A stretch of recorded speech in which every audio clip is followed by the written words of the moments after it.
Hola, vamos con la tercera parte del capítulo 13 y estábamos hablando que cuando se murió el papá o la mamá del cliente, por lo general la posibilidad de que salgan mis dos hijos es muy alta.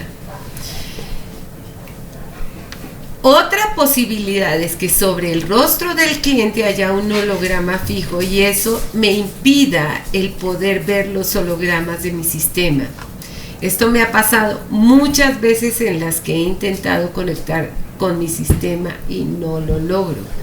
En esos casos, describirle a mi cliente ese holograma y preguntarle quién es esa persona para tratar de entender por qué está tan atorada con ese proceso y o persona, finalmente ayuda a deshologramarse, nuevamente la palabra. Por ejemplo, coloquemos el caso en el que una clienta me busca para hablar con su padre, pero sobre su rostro veo a su esposo y no me permite ver a nadie de mi sistema. Lo que me está diciendo es que la clienta debe hablar primero con su esposo antes de trabajar su duelo con su padre, es decir, que debo deshologramarla de la torre con su marido para finalmente tocar el tema con su padre. Cuando hablas con el marido salen muchas cosas de enojo, y, por lo general, ¿no? Eso siempre. Entonces significa que está como, sí, el esposo es el deseo, pero además es el atore. Entonces hay que ayudarla a deshologramarse. Estos trabajos de medium, bien sea por un ser querido que murió o por un divorcio, donde en concreto se busca cerrar un ciclo y en donde el cliente quiere comprender lo que pasó, se dan conforme va pasando la sesión. El holograma es el guía, no el medium. Por lo que, si estás viendo al esposo de la clienta, debes tratar de equilibrar ese sentimiento con su esposo para ver qué hologramas aparecen después, tal y como cuando se quiere subir al quinto piso de un edificio, no puedes llegar a él sin haber pasado por el cuarto piso. Para explicar lo anterior, hablaré sobre un caso al que llamé la muerte de un ingeniero. Me visitaron la mamá, el papá y la hermana de un ingeniero que fue secuestrado y asesinado en Veracruz, pues querían hablar con él. En este caso, la familia llevaba mucho tiempo tomando terapia tanatológica y lo interesante fue que la primera vez que fueron al consultorio les pregunté ¿por qué estaban ahí? Su respuesta fue que querían ver y hablar con su hijo y hermano. En la primera sesión, su hijo nunca apareció sobre mi rostro. Solo aparecía la abuela paterna y de ahí el holograma no se movía.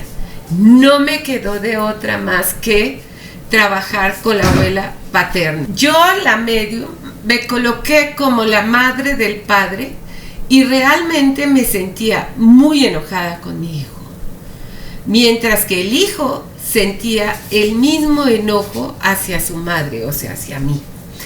Por supuesto que sobre él jamás apareció ninguno de mis dos hijos, solo alguien de mi sistema que no me caía nada bien. Pero actualmente no recuerdo de quién se trataba.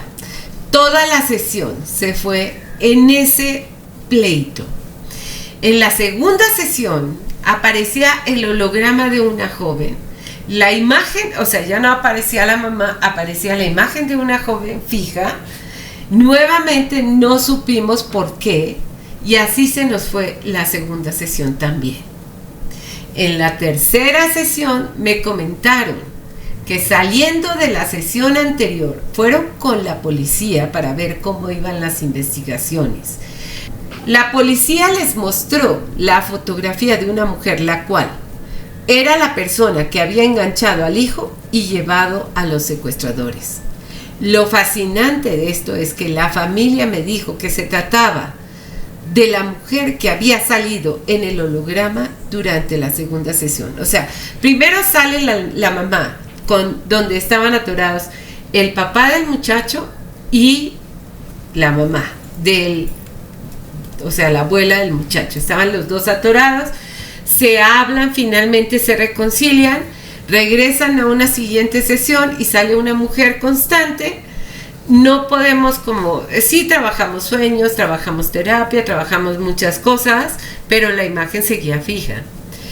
Y entonces se van con la policía y les dicen que esa fue la mujer que lo enganchó para llevarlo con los secuestradores. Si no hubiera salido esa mujer, ellos no hubieran creído el evento. O sea, ellos hubieran podido ver que esa mujer existía, pero al verla en el trabajo y después verla en la foto, ayudó muchísimo a que ellos se dieran cuenta que eso era real. Bien. En la tercera sesión ya no hubo ningún obstáculo, hablaron con su hijo y nunca regresaron. Cuando llegó a mí, la familia seguía atorada con el proceso de su hijo, pero era por algo no resuelto entre la madre del padre y el padre del ingeniero. Además, porque querían saber quiénes eran los culpables y confirmar que la policía sí iba por buen camino, por lo que cuando eso se dio, ellos ya no me necesitaron más. El cliente busca al medium para ver a su ser querido que perdió y que según él es lo más importante de su vida volverlo a ver. El medium tiene que dejarse guiar por el holograma, pero para el holograma no es importante, lo que el cliente pide y mucho menos lo que el medium desea. Así es como el holograma realmente logra que el cliente se desatore y se sienta mejor, se lee gracioso, pero esa es la verdad. O sea, el cliente cree que va a ciertas cosas. El medium quiere ayudar a eso, pero realmente el holograma toma las decisiones y al final el cliente va hacia la paz, pero él sabe cómo lograr, el holograma sabe cómo lograr que el cliente vaya hacia el amor, la verdad y la paz. Así que si el medium aprende mi técnica, nunca podrá saber cómo se va a desarrollar la sesión, pero al final debe tener por seguro que todo saldrá bien. Generalmente en las terapias el terapeuta es el guía y tiene el control de la sesión. En la técnica medium, que para mí también es una terapia, el control lo tiene el holograma y no el terapeuta. Y esto me gusta mucho porque un terapeuta puede ser muy manipulador, pero aquí no hay forma de ser manipulador. O sea, está por encima de uno. También he colocado espejos cuando estoy trabajando como medium y cuando la otra persona no logra ver algún holograma, puedo ver sobre mi rostro en el espejo el holograma que sale y describírselo. En caso de que en el holograma no aparezca la persona con quien ella desea hablar, es necesario descubrir por qué está apareciendo sobre mi rostro esa otra persona y con base en ello podemos ir tocando temas hasta llegar a donde se quiere llegar. Recuerdo el caso de una clienta que sobre mi rostro jamás pudo ver la imagen de su ser querido que perdió. Pero sobre el reflejo de mi rostro en el espejo sí pudo hacerlo y vio a la persona que perdió. Se quedó un buen rato viéndola y disfrutándola. Si yo tenía, mi silla iba como así. Enfrente estaba mi cliente, pero de este lado, aquí, estaba el espejo. Entonces, ella podía ver a su pareja en el espejo. Entonces yo me la di un poquito y podía ver en el espejo y trabajamos fue con el espejo. Esto fue real, así pasó. Bien, el holograma jamás me deja de sorprender. Recuerdo que ella me preguntaba por qué estaba ocurriendo eso y yo, como siempre, no sabía qué contestar, pero recuerdo que le dije tal vez era porque él seguía vivo en algún universo paralelo.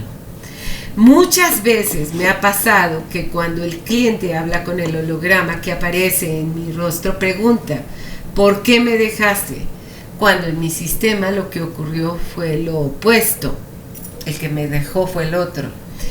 El que murió fue el paralelo a mi cliente. En estos casos, el evento es el mismo, ya que hubo una ruptura en los dos sistemas. Hay un dolor en ambos, pero en esos dos sistemas, el que se va es el otro. Esto sucede, esto ocurre, no sé por qué.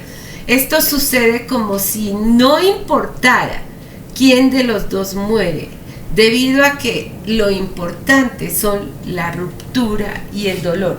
Eso pienso, yo no estoy muy segura de que todo esté perfecto, ¿no? Y es muy interesante porque cuando he trabajado el tema de secuestro, ha pasado que el holograma no detecta la muerte de la persona de manera literal, sino que lo hace como si esa persona que murió por causas ajenas a la vejez siguiera viviendo, pero en un sistema paralelo. Recuerdo que cuando revisamos el caso del secuestro de Diego Fernández de Ceballos, concluimos que estaba muerto. No dudo que debió ser terrible lo que vivió, o sea, fue una muerte simbólica, pero no murió de manera literal. Otro caso con el que también nos equivocamos fue con el secuestro de la hija del empresario Nelson Vargas, ya que pensamos que seguía con vida cuando en realidad ya estaba muerta. Entonces aquí hay muchas dudas de si lee la muerte literal el holograma. Aclaro que estos trabajos no nos fueron solicitados, fueron investigaciones mías, trabajadas con mis grupos de psíquicos para poder comprender mejor el fenómeno del holograma. También hay casos en los que el cliente es menor que la persona que aparece en el holograma que veo sobre su rostro, lo cual muestra la posibilidad hasta de leer futuro. Los hologramas conectan con muchas cosas, enfermedades, fechas de eventos importantes, etc. Cuando el cliente y el medium ven el holograma, rápidamente se conectan y entran en un estado diferente al normal. Fluyen los sentimientos, aparecen visiones, imágenes, a veces hasta se sabe más sobre la vida del otro. Sí se aceptan las visiones y se reportan, pero por encima de todo, el holograma es el guía. Se logra una mejor puntualidad que con las mismas percepciones y por sobre todo desatora. Técnica para 3 o más personas. Título. Esta ya es muy corta. La técnica de 3 o más personas la utilizo cuando trabajo con familias. Lo primero que hago es buscar a integrantes que tienen más habilidades para lo psíquico. Hasta la fecha, esta técnica no me ha fallado. Cuando encuentro al más hábil, se convierte en mi asistente y reporta quién aparece sobre mi rostro porque conoce todo su sistema. Cuestión que facilita el trabajo. Además de que cuando uno de ellos logra ver el holograma, a la familia no le queda más que creerme. Así es como empiezo a hablar con cada integrante y repito la técnica para 2 que expliqué anteriormente. He tenido en muy pocas ocasiones la oportunidad de trabajar con familias mayores a 10 integrantes, en donde me visitan hasta los sobrinos y cuñados. Estas son sesiones de más de 3 horas y son muy fuertes. En estos casos busco el holograma del fallecido en algún familiar, lo coloco como el medium y me vuelvo su ayudante, que de otra forma terminaría súper agotada. También busco a los más psíquicos para que le ayuden al nuevo medium a ver los hologramas. Me coloco como el guía y observo, y cuando veo que algo no sale bien, solo lo corrijo y termino mucho menos agotada. Antes, en la terapia individual, trabajaba consciente y sueños, muy parecido a la técnica psicoanalítica, pero después de reencontrarme con el holograma, lo incorporé a las terapias tanto individuales de pareja y terapia familiar. En este libro no voy a explicar ni hablar sobre mi técnica total. Pero pues más o menos se ve, cómo es que trabajo. Bien, fin del capítulo 13. Nos vemos en el siguiente capítulo. Suscríbanse a mi canal, activen la campanita, compartan, etcétera. Besos. Bye.